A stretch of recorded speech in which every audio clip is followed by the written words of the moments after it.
Cloud. Hello and welcome to Rooted Cosmic Wisdom. Good afternoon, Alexis. How are you? Good, Amy. How are you doing? I am lovely. Today we are welcoming Carolyn Gronfield, the founder of True North Partnership. And she is a realtor.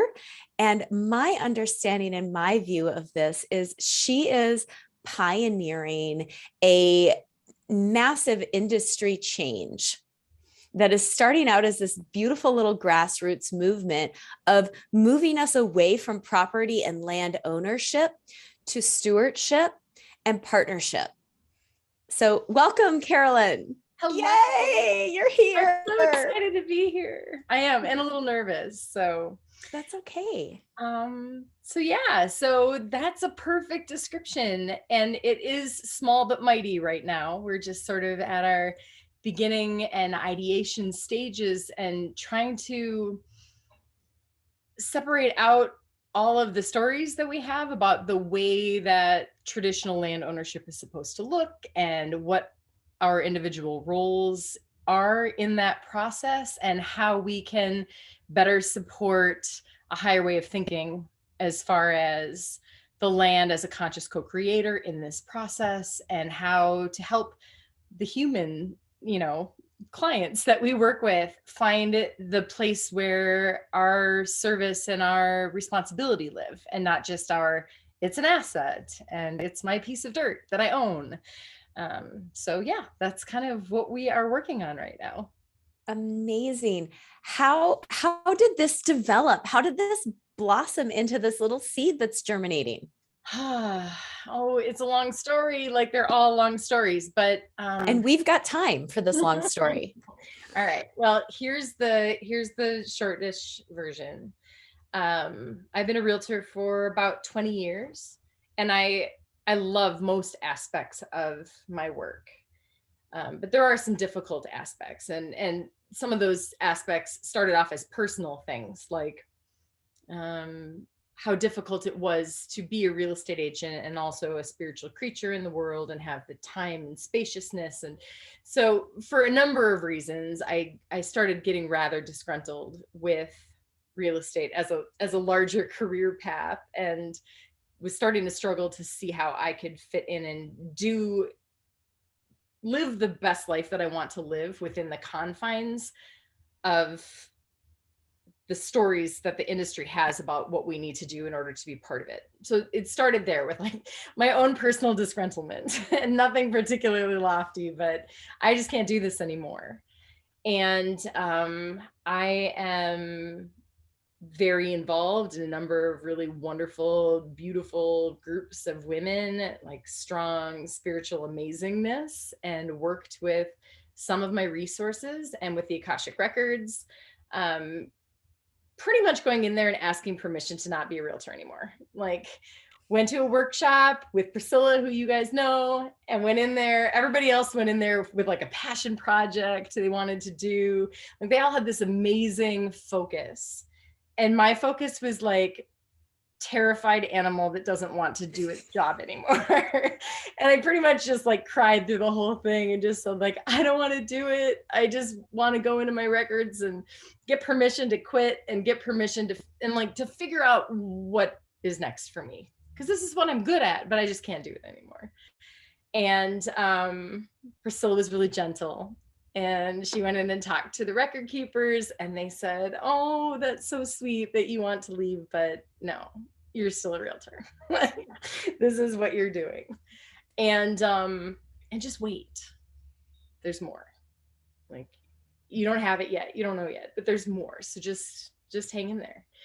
So from that point, as I had to like really look at, I started to recognize and feel into the places where these industry stories where I just believed them. And when I started to really investigate those stories, then I started to feel some space around, oh, wait, maybe there's more room than I've been telling myself. Maybe there's space for me to be my whole authentic self and do this. And then from that space, I really realized after all my years of being in this industry that I'm respected. I'm knowledgeable. I have a voice. I have a voice at the brokerage that I work at.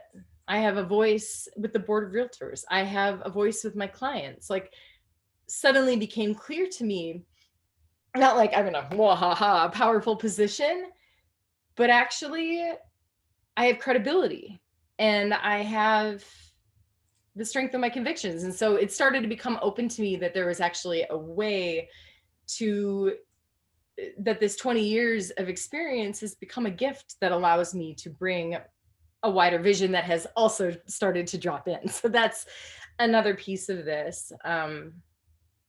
Yeah. So in my connecting with the land and really starting to work with the land and learning to listen to the land opened in me the higher knowledge of our backwards patriarchal way of handling land, and a fierce desire in me to help pioneer, borrowing your word, the shift, just a shift of consciousness. I don't have the imagination to see how we could completely redo our property ownership situation in Minnesota, in the United States, in the world.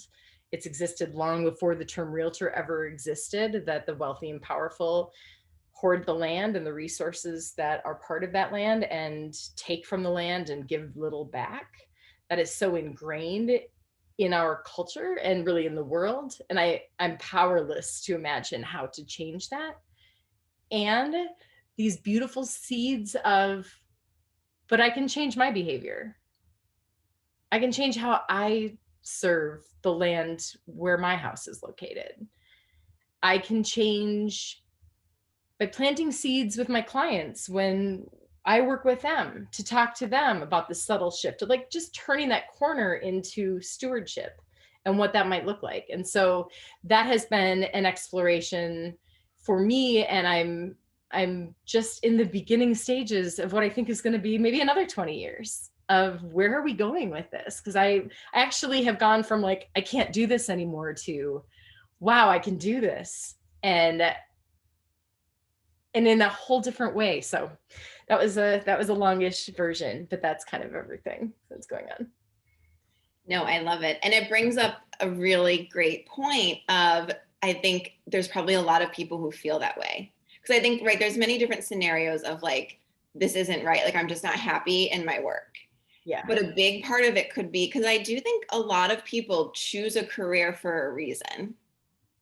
And right, not always, but I think there's a good bulk of people that choose a career for a reason, but you can get so disheartened in our world. And so I think it's a really beautiful point of sometimes it's not just like throwing your hands up and like, I'm just leaving this. And like you said, like there was a deeper part of you that wouldn't allow that anyway. But instead of just staying in the disheartened place, you dove deeper.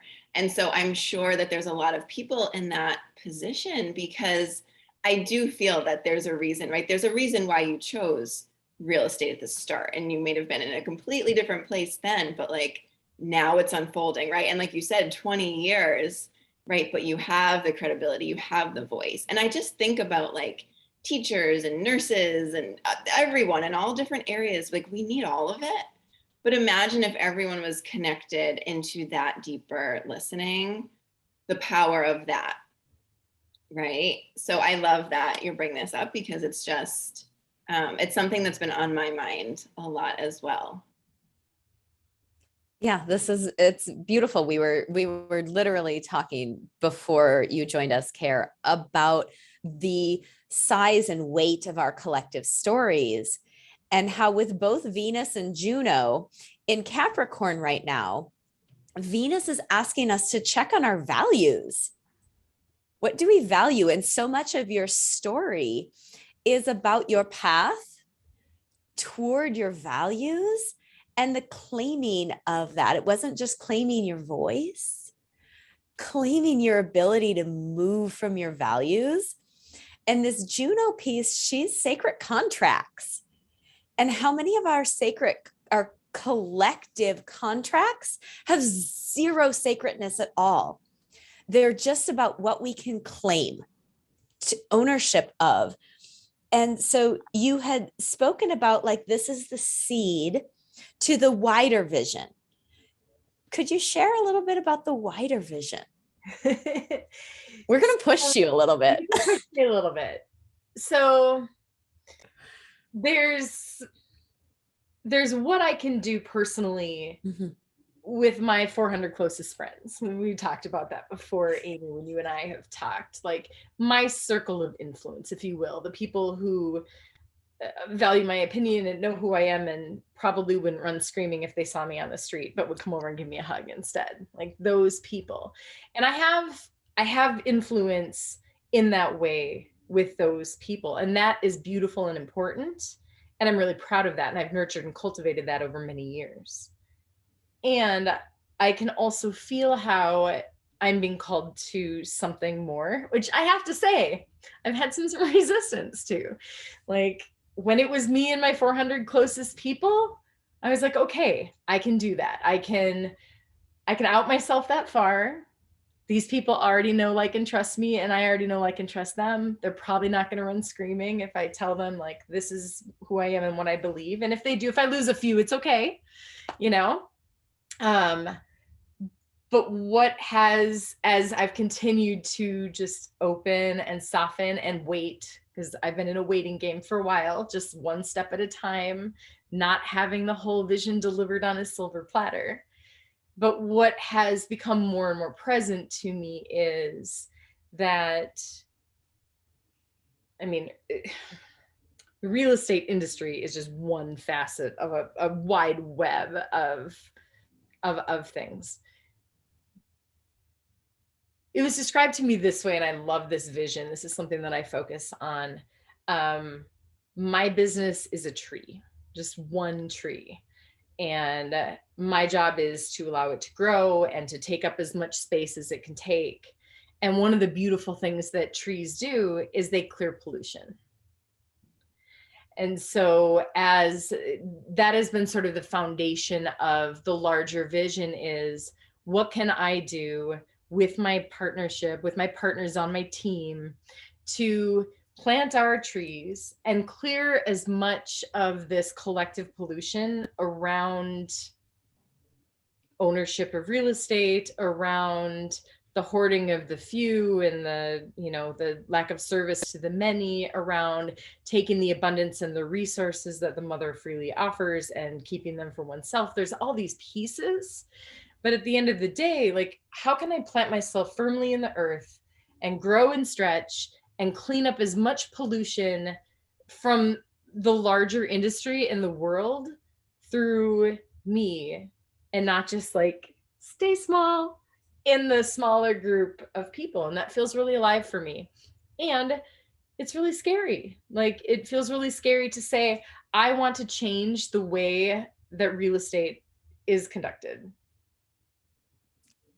That's a big, beautiful thing. And oftentimes big, beautiful heart things are the scariest because they're the most vulnerable. It is an offering of, here is my heart. And your heart is so in this. And I can certainly hear how like this is so heart driven for you. It really is. And as I have started to share it, I have not been disappointed by the reality that you're right. Other people are feeling this too. This is not a movement of one person that has been made aware of something and everybody else is in disagreement. We all know that the system, the way that it is set up, is absolutely broken and isn't serving. And many of us are struggling with finding the way to a solution. And I don't pretend to have all of the answers, but I can see how partnering with the land and serving and turning our focus of ownership into our focus of stewardship, and how on a great scale, how that starts to shift everything for everybody. And it feels enormous. But there's also a piece where it feels like just returning back to it's just a remembering of what was always meant to be.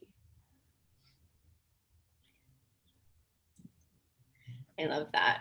And it's making me wonder, for someone like myself who's on the East Coast, right? And you are in Minnesota, are there ways that you could, like, how would I find a place, like the land, the right spot, if I was looking to buy a house and home and land? Like, what are some pieces that maybe come up for you in the clients that you work with, but how could someone like me who's on the East Coast, and I don't have you physically here, get to, unfortunately, walk me around with your beautiful wisdom, because right, like, there's people all over the world who are looking for homes, and how can they connect in with the land to find that home? Like, what do those pieces look like? Because I have heard so many people I know say, I found this place and like it was the land that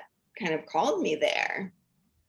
Yeah, so that, I think, is at the real essence of what my experience is around this, is that once I became aware of the land as a conscious co-creator in this process, as a living, breathing, not a piece of dirt that we put our house on, which I think is kind of the weird collective vision. Like, you have a piece of dirt and you put a house on it, or a building, or a farm, and not at all the richness and the depth and the lushness and the sentience and the land has its own desires. And once I became aware of that, once I was able to plug into that sense, I became aware that everybody feels that.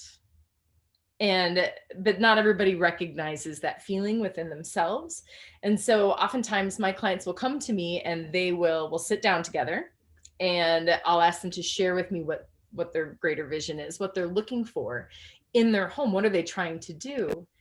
And they will share with me through kind of our culturally appropriate lens of words. They start off with, well, we want 3 bedrooms and 4 bathrooms. They start there. But then as I ask questions and as they open, they start to connect with that very sort of nebulous, hard to pinpoint feeling, which is really, honestly, there's somewhere I'm supposed to be, and I'm not there right now. And I don't know where it is, and I don't know how to find it. And where our connection with the land and our place, the land calls us home to the place we're supposed to be. And for me, it has been learning how to listen and like feel that ping within me, when not just when I myself am in a place where I'm meant to be, but also I have learned to be sensitive to that feeling when my client has found that place. Sometimes it's just within me. I just know, I can feel like the essential rightness of that place. And it's the most beautiful of things. So I really think that genuinely everybody, wherever they are on their path, has this sense of home that they're looking for, a feeling of desire for belonging, for connection. And we try to use stories and words to explain what we're looking for. But at the end of the day, oftentimes the house that someone selects doesn't really even necessarily match. In the industry, this is a crass example, but the industry phrase talking about buyers is, and I quote, "Buyers are liars." And what our industry means by that is people come in and they say they're looking for something, and then they're lying. They're looking for something different. Well, they're not lying. They just don't know. It's just they're looking to satisfy this deeper longing within themselves, this desire to connect with the place that is so strongly desiring to connect with them. They just want to go home, and they don't know where that is. And so wherever you are in the world, I think there's a few things that you can do. The first thing is to understand that as much as you feel the desire for your place desires and is reaching for you too. And so I think there's a connection point there where you soften and listen like we do in the other areas of our spiritual life. For me, when I am showing houses to my clients, when I'm working with the land, there are some things that I can do to be more open. I ask permission to be with the land. I make a point in all the hurry and the bustle of arriving at a property and unlocking the door to look at the land around me and just connect with something. If it's a tree, if it's a view, if it doesn't, it's a different thing at different places, but just like a breath, a moment to really see and be present where I am and ask permission, and then I also bring offerings. So I do it fairly subtly because I'm still not fully out of my closet spiritually with all of my clients. And it may not be the first thing that I tell everybody when I first start working with them, but I have a blend of herbs that I bring and carry as an offering. These are plants that are precious to me and have intentions that feel important to me in my service to the land, to my clients, to the highest good, to my soul, to all the things. And I offer that to the land, and I ask for highest good to take place, which I believe it will. And then I just let the magic happen. I love that. It's so good. And it touches in on the intention that we have. Alexis had mentioned that she drove by a house recently that the product they were using to wrap it in was all marked with the word grace. And I think about how often here in Minnesota we drive by places that are marked with Tyvek. It's all Tyvek here. And just feeling into going, searching for home, and having that intention that I'm seeking home, and then being allowed to work with someone who shows up with her little magic bag of intention and how powerful intention is. Would you rather live in a home that's wrapped in Tyvek or grace? Like just feeling that. Who doesn't want to live in a home that's wrapped in grace and intention? And it is those small pieces of intention that feel like they matter so much. And I'm wondering if you could share a little bit with us about how you hold and how you view stewardship versus ownership. Mm-hmm.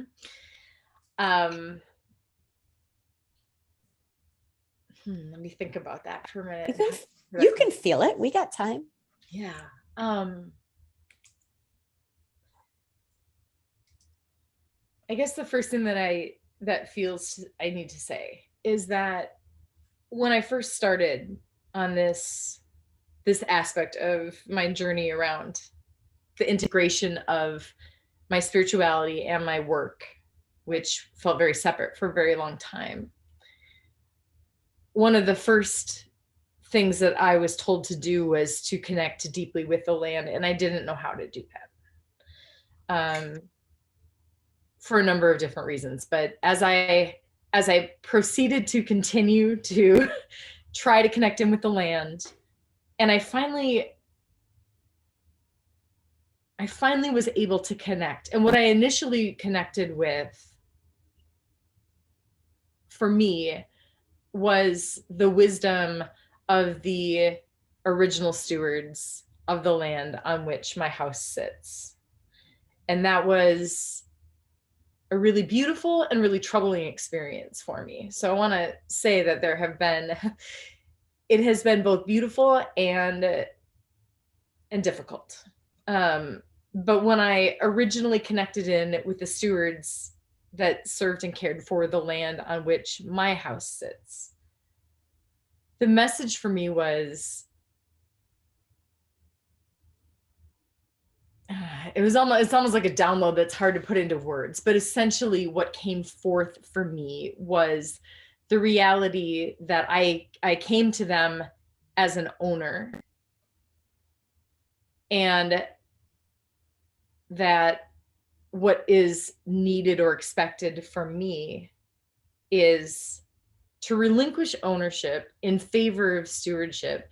And it's a wider piece, because our land use in general, and it's so broad, but our general land use in this country and in other places in the world is really about, as I mentioned earlier, taking the abundance from the land and having that serve us. And that has had many forms. I mean, that's mining, that's cutting down timber and lumbering land.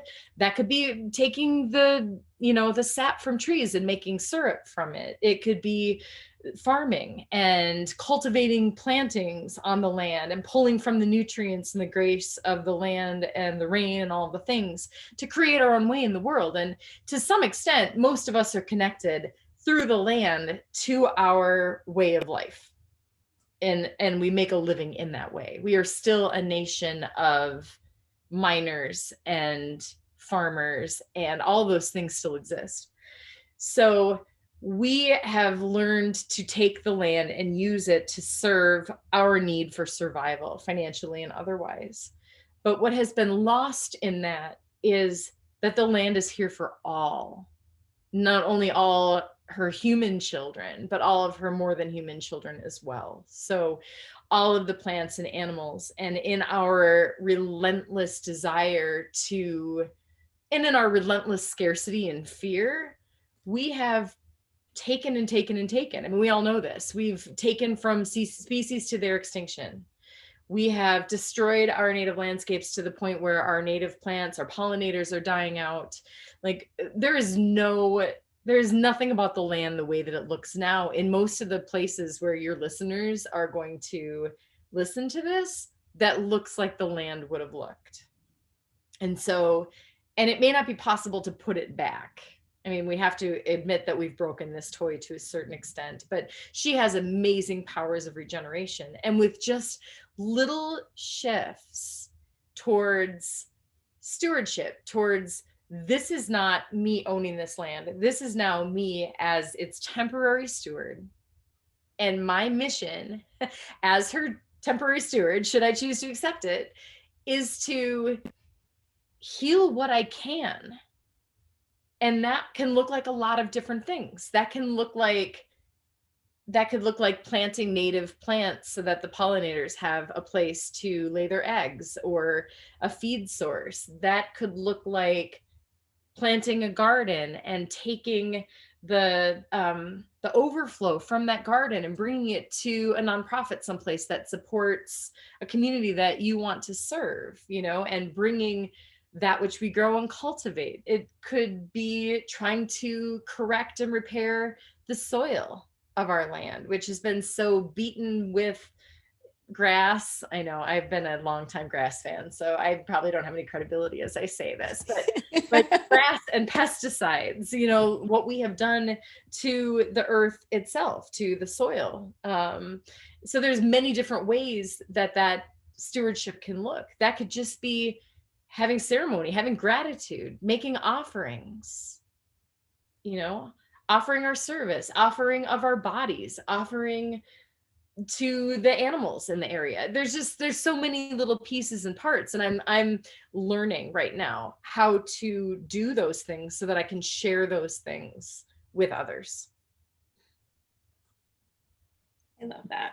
And it's also bringing up for me, because I'm renting right now, that I still, even though I don't own, like on paper, I don't own this land, but I'm still a part of the co-creation. And for example, there's a tree that, my landlord told me is going to be cut down this week. Mm-hmm. And so I went out and I and I didn't care. I put my hands in the tree and I'm like, I don't care if my neighbor thinks I'm crazy, but I connected to the tree and I listened, what do you need? I know I don't have control. You're going to be cut down.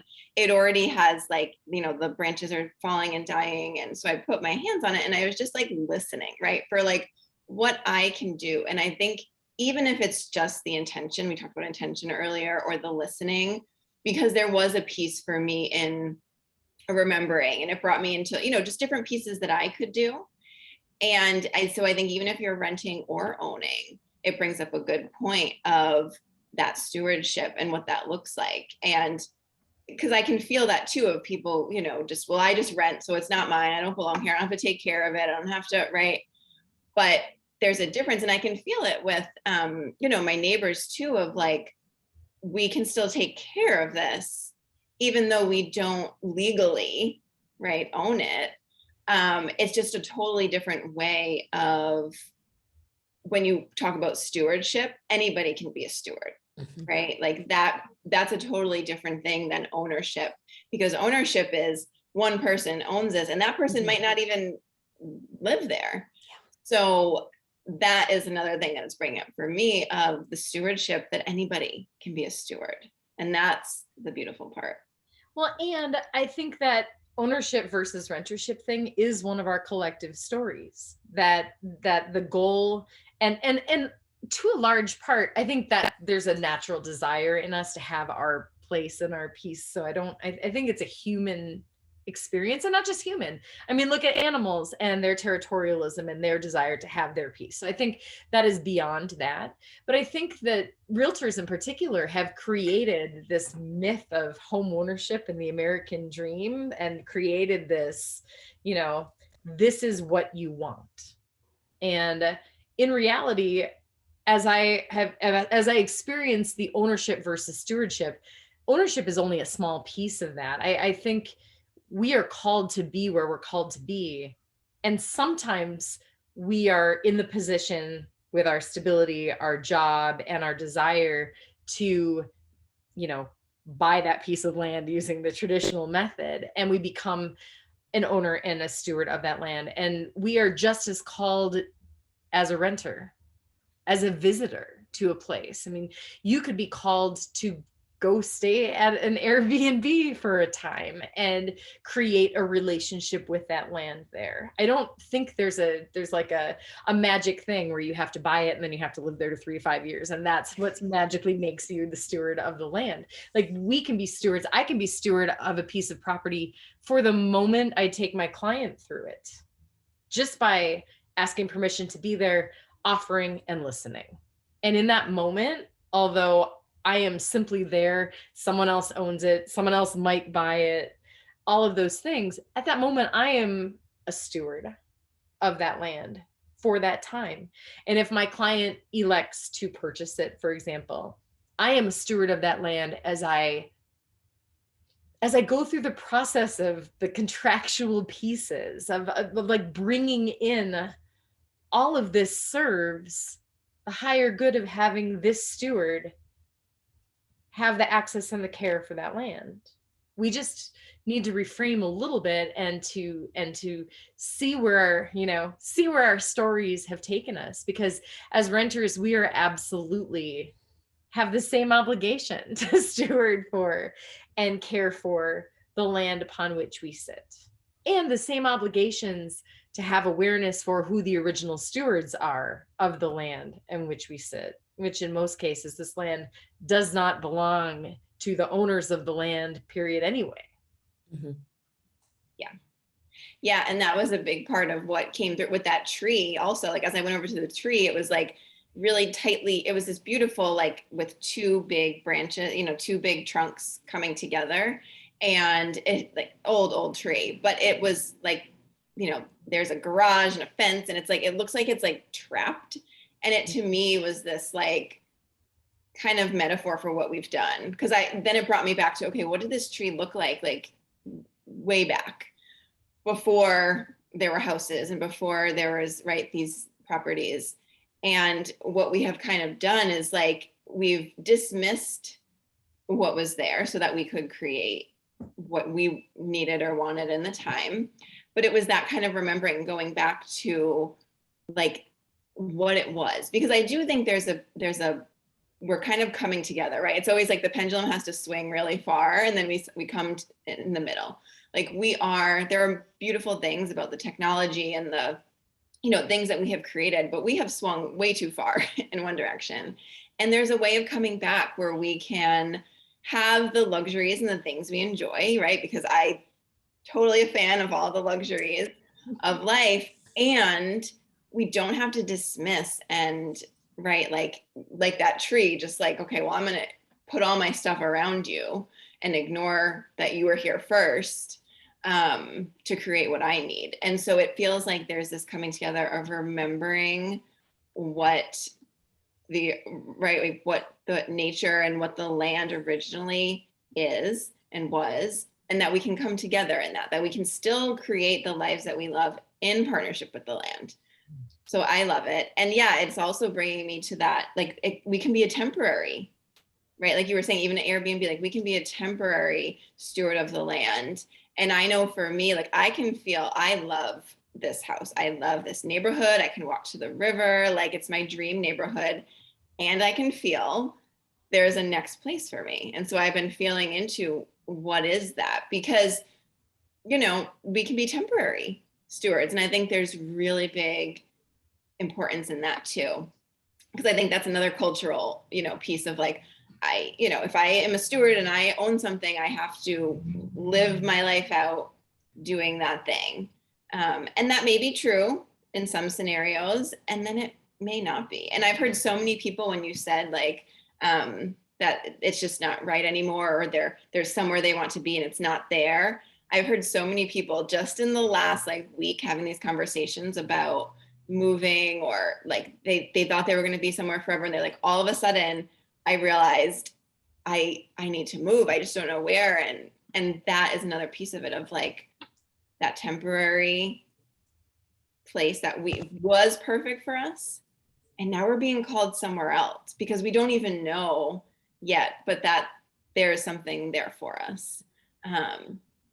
So I love all of it because it just feels super relevant to what I've been in, what I've been in conversation with people. And I think it brings in a whole new way of thinking. Like you're not just now looking on the internet at 3-bedroom, 4, whatever, that there's another component to it that I think is really important, and that not everyone is aware of, that there is this deeper part of intention. And because you can even do that. I've also heard of people like they might have an idea of where they want to be. For me, it came visually of like the next place I want to be. Like I kind of saw it on a map and it was like a visual, but knowing that everybody's different, because I've had some people who need to like kind of like write it out on a piece of paper. Like these are places that I would like to be. And then they stand on the paper and they like feel what that would feel like, right? Like there's so many different ways that you can feel into it, but it just brings up a really great point of you might not find it first. I didn't find this place I didn't look it on the internet. I didn't search for it. I had tried to look for places and nothing was right. This place found me, like literally got a phone call, come look at this, friend of a friend. I never looked at apartments. I came here and I was like, I felt it. I was like, that's it. It's right. And so I think it brings in another way that like a lot of people think, okay, I have to go online and like look for this, or I get a realtor and like, these are my options. But when you bring in that other piece of feeling into where you're called, like that's a totally different thing. So I love all of it. All of it is just like feeling very relevant. The intentionality, once again, we're back to intention with this. My intention is I'm going to find my place. And listening to you speak about stewardship, Carolyn, is really like what it kept bringing me back to was your story around claiming your voice. Because there is, of course, power in us claiming our voice. There is this like dropping in, and here is my center. And now I'm going to express it. And listening to you speak into what stewardship is, it's a claiming of our power in a really clean, high, deep way that ownership can never manage. Because there is a taking, that pendulum that you spoke about, Alexis. We've swung to this idea that owning something is power. And listening to you speak into how stewardship feels, there is this deep, grounded, deeply rooted, like just intense roots to the power in that we're working in a partnership, rather than this hierarchical, like I'm in charge here because I own this. That is so, it's such an invitation for healing on so many levels. And for you to be taking this into an industry that is really foundationed on the power of ownership. I can imagine how terrifying that is. It is a little. And the courage and the bravery and your sense of center, your sense of I can follow what is right and what is highest and what is aligned is just inspiring, because we do culturally everywhere need more of this, pushing back against the status quo and coming out of the spiritual broom closet, coming out of the spiritual, medicine closet, wherever we're hiding, because we do need more of these seeds scattered. And people are interested in this. Like there is a huge bubbling, energetics churning that people find out that you're into this weird shit. Like, you want to set up a crystal grid on my property? Hell yeah. What's it going to do? Tell me about it. Because there is an excitement and a pull, just like that pull for home. There is a pull for this shift. And so that you're riding this like cutting edge wave. And I'm wondering if that's how you came up with True North Partnership. True North Partnership. So for me, True North Partnership, that partnership piece is the very essence of the direction that I feel called to go. And I feel like that partnership is basically like it's probably a millionfold, but I have focused on three main partnership components with that. So the primary partnership is with the land. So this group, my team, my wolf pack of people, we are focused first and foremost on stewardship of the land and partnership with the land, that co-creation piece that you were talking about, where the land is calling and we can hear that call and help to put that into place and create those intentions.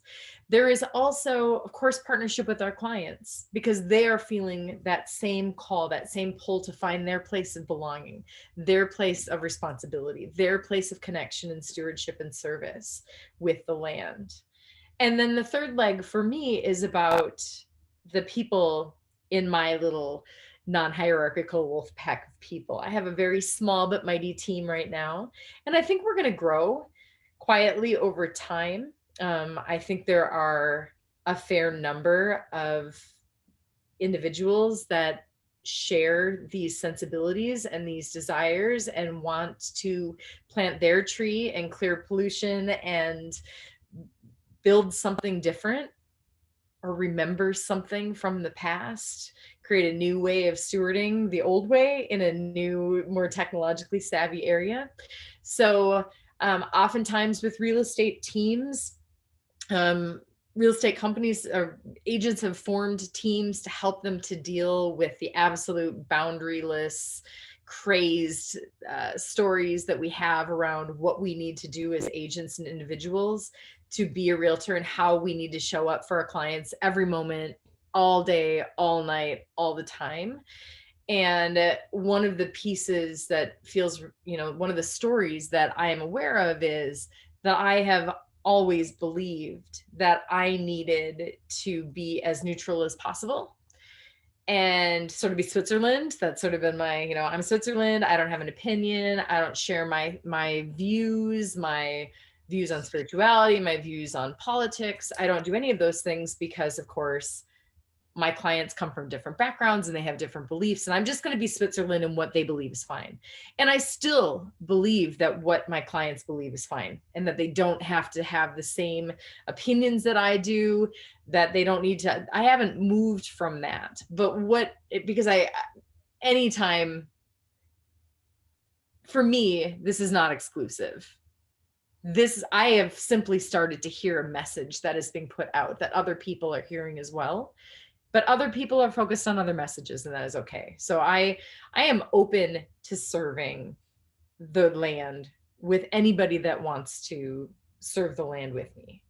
But I have found that I'm no longer able or willing. We spoke about voice earlier, Amiee. I'm no longer able or willing to be quiet, though, if what is happening around me is in support of the same old hierarchical, structural, patriarchal creation. And that is after all these years of being so carefully neutral, to like allow all those boundaries to blow up and to speak up to recognize that I have, through 20 years of neutrality, given myself an actual podium from which to speak.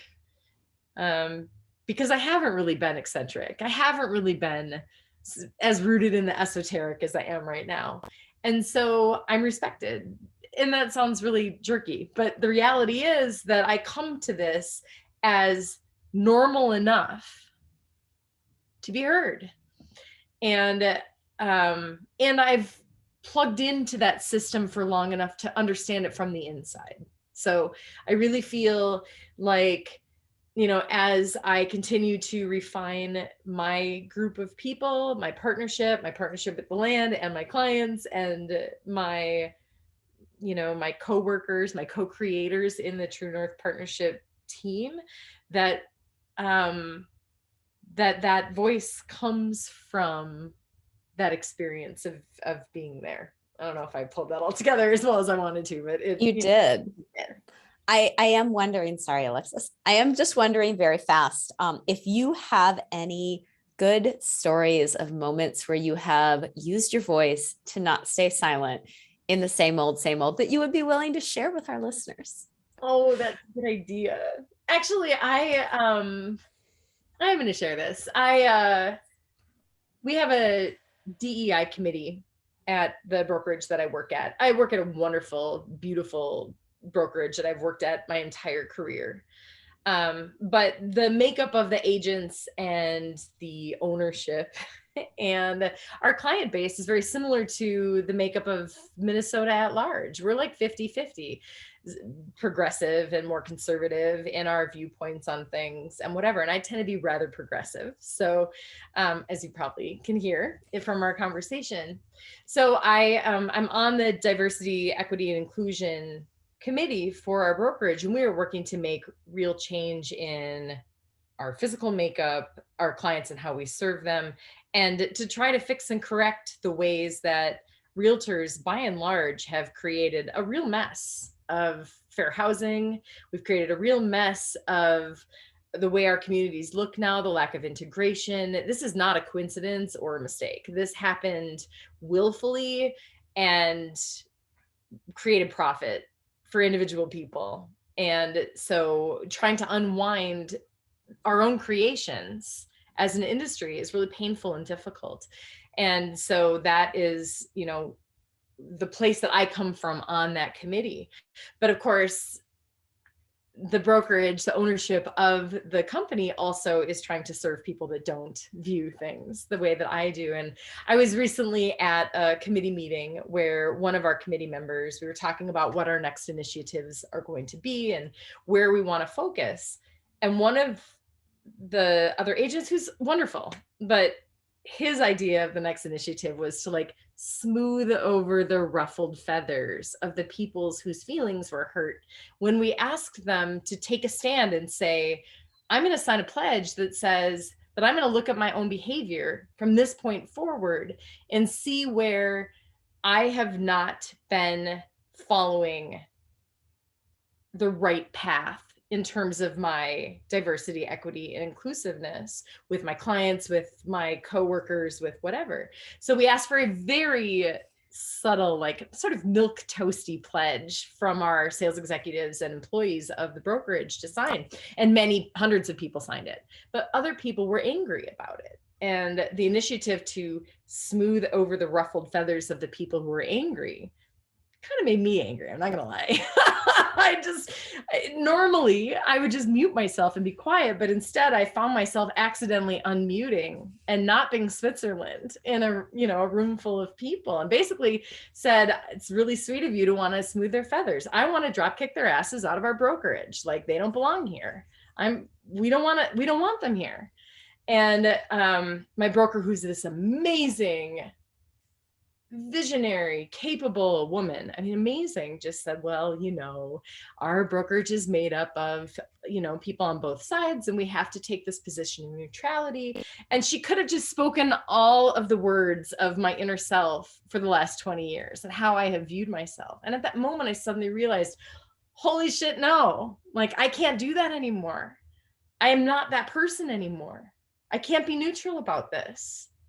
We're either going the direction that is of right. We're either heading that way, or we're the silent majority that Martin Luther King Jr. spoke about, the real problem, So I am suddenly becoming a lot more revolutionary and much more of an advocate and an activist than I really ever saw myself being. And there are certain truths that are not going to go back to sleep in me. I wouldn't want them to, even if they could. And my job isn't to convince everybody else that my way is right. And I'm not even convinced. I don't even know like a zillionth of right.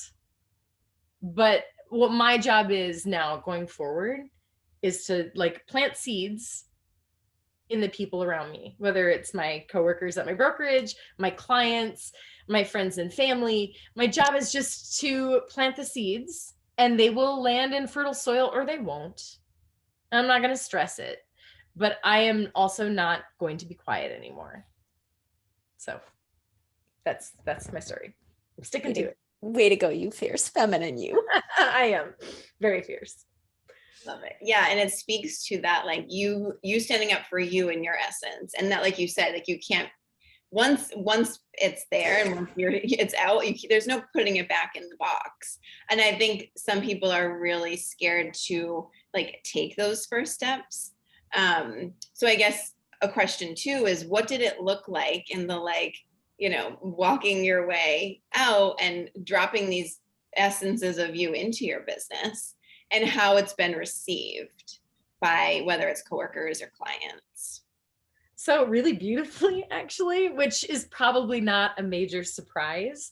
For one thing, I don't think I've been hiding myself as well as I thought I was anyway. So I don't know that I actually have been walking around shocking anybody. I think people kind of knew, even if I was less explicit with my opinions.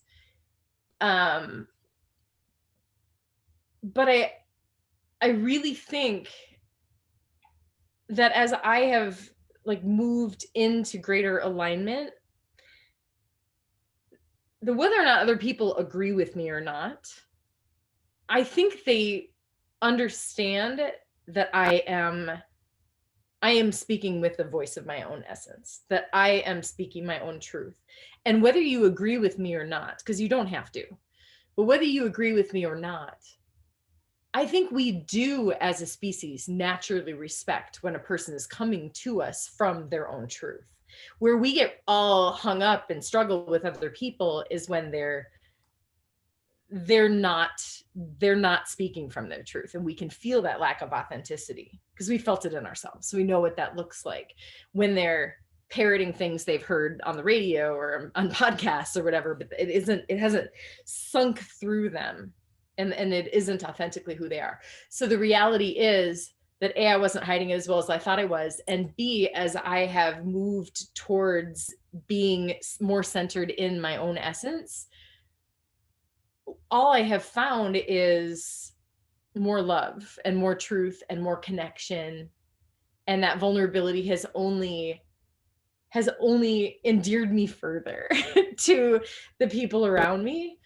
And also, I have been exploring the reality of like my warrior side, my pricklier side. There's a side of me that I've tried to keep hidden and at bay, like the part of me that freaking stands up and says what I believe and doesn't want to ruffle smooth feathers and wants to actually physically kick people out of the brokerage. Like doesn't want to just ask them to leave, but wants to drop them on my foot, and wants to wear sharp shoes. Like there is a part of me that I have been holding back, like a real solid warrior piece that I'm also letting come forward. And I think that piece is intimidating, both to myself and to other people at times. And I'm learning how to use it because I've never used it before. So it's not going perfectly every minute. And sometimes speaking truth feels really embarrassing. Sometimes I cry unexpectedly and I'm way more authentic than I've ever been before. And I cry at weird moments. And again, that it has served to bring people closer.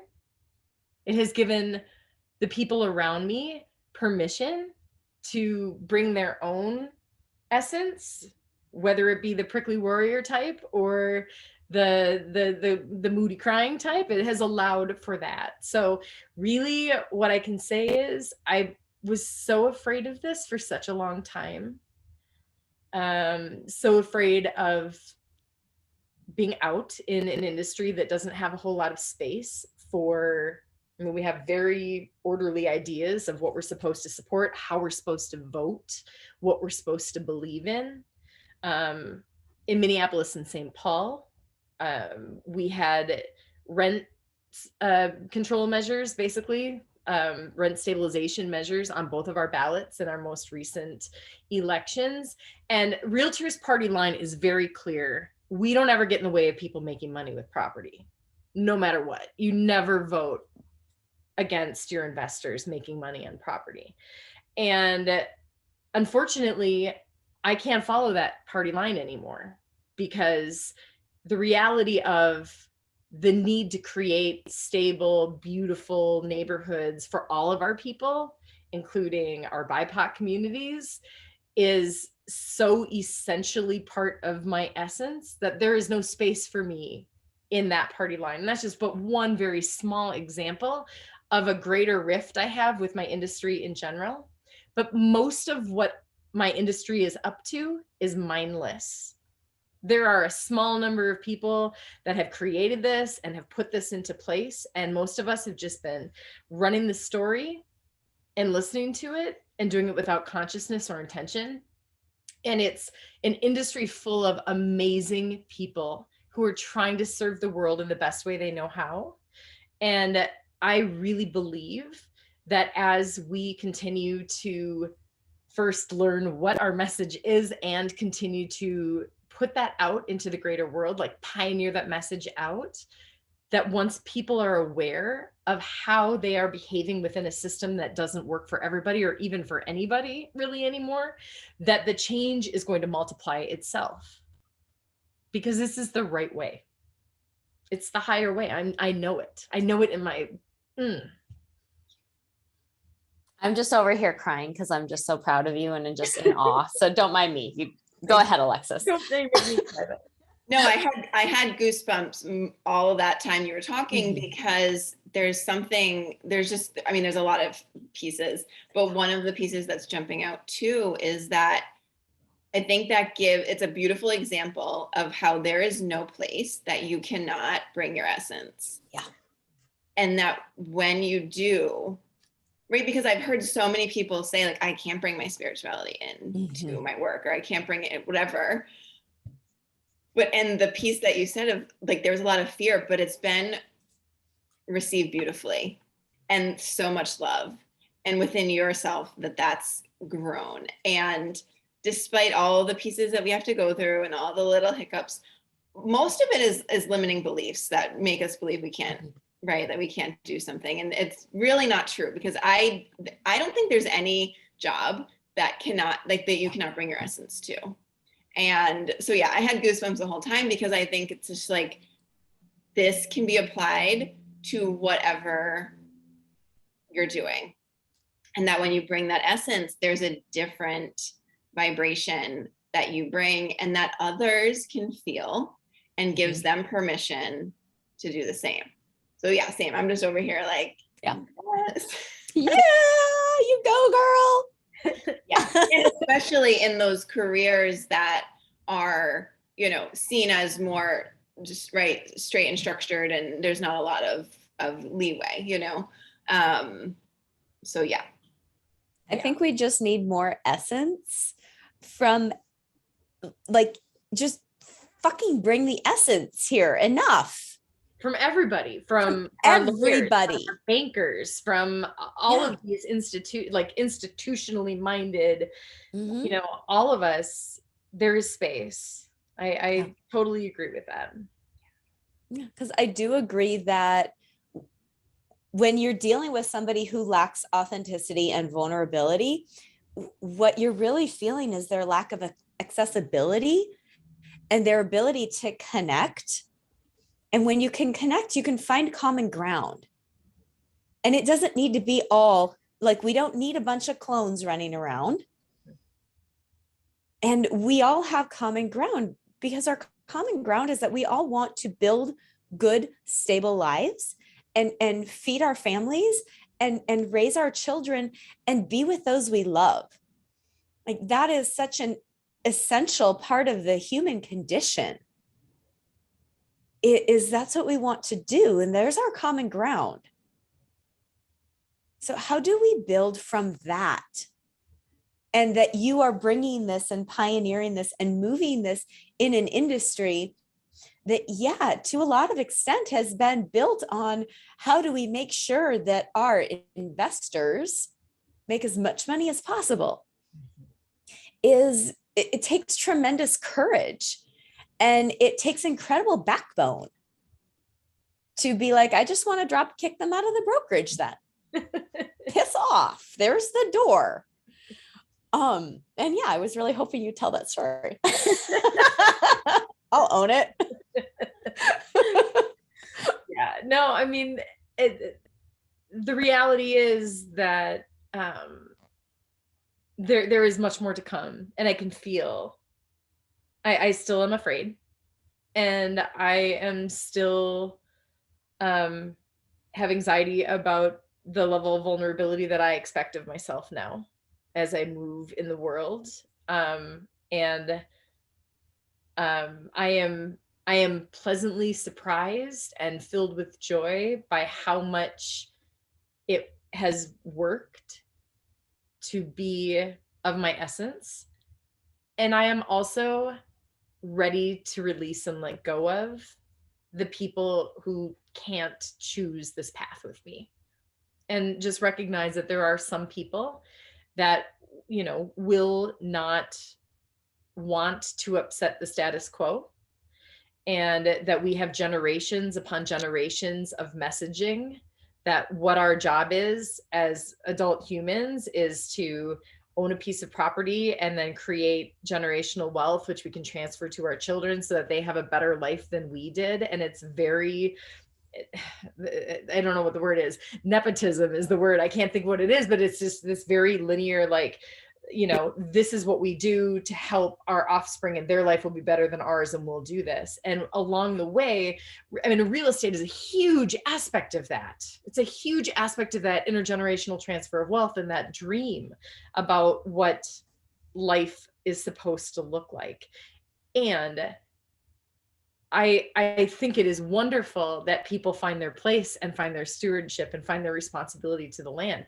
But we are absolutely going to need to find a way to move away from it just serves me and my offspring and my future descendants attitude. There's no space for that anymore. There's too many being left behind.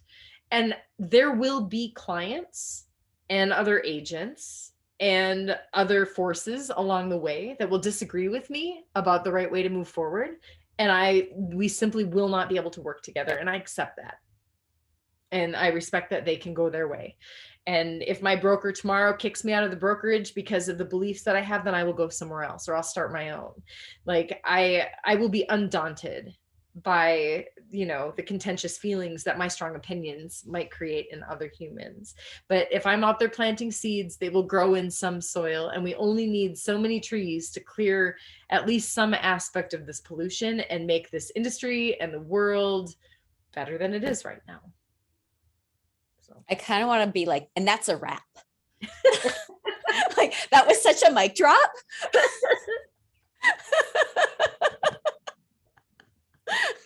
And there we have it, ladies and gentlemen, mic drop moment. And are there any last pieces, Alexis, as far as questions? Are there any last things you want to say, Carolyn? No, I agree. That was like a great. I have nothing else now. Yeah, we're gonna mic drop it.